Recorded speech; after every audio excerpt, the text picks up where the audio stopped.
So children, while going from the Earth's surface to its core, major changes occur in temperature and density. With respect to these two elements, the Earth's interior can be divided into following layers. You can see the four layers: crust, mantle, outer core and inner core. Today I have discussed in detail about crust, and also I have discussed the continental crust and oceanic crust, and then I have discussed about the upper mantle and lower mantle.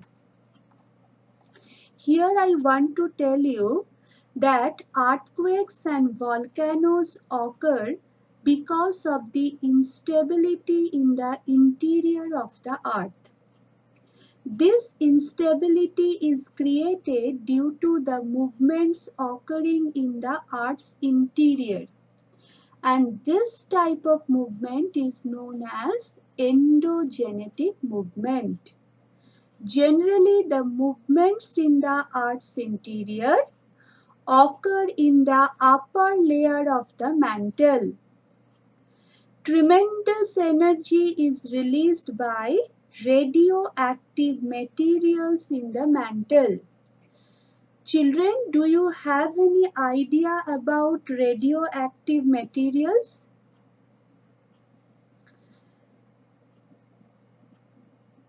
In elements with higher atomic numbers that are invisible, highly penetrating, and emitting spontaneously, those substances are known as radioactive substances, and they have also high quality radiations.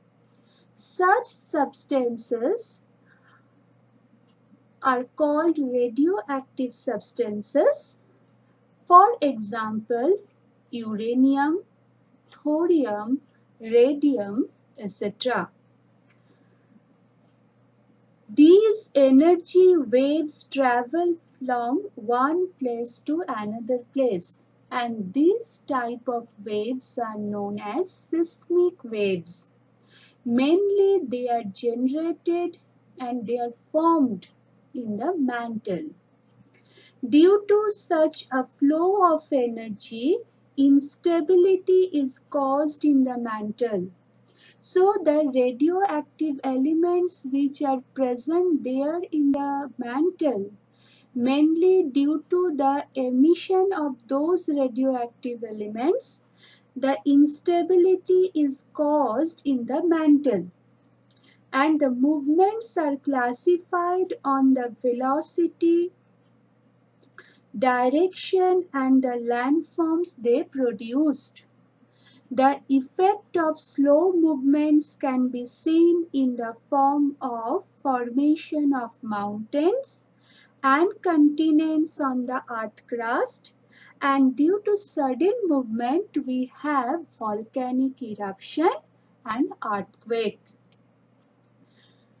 So children, today you have come to know about two layers of Earth's interior in detail, that is crust and mantle. You should go through the topic again and again. If you have any doubt, you can listen to the audio carefully. In my next video, I will explain the outer core, inner core, and also another part that is very important in this topic, that is Earth's magnetosphere. Stay safe, stay healthy. Thank you.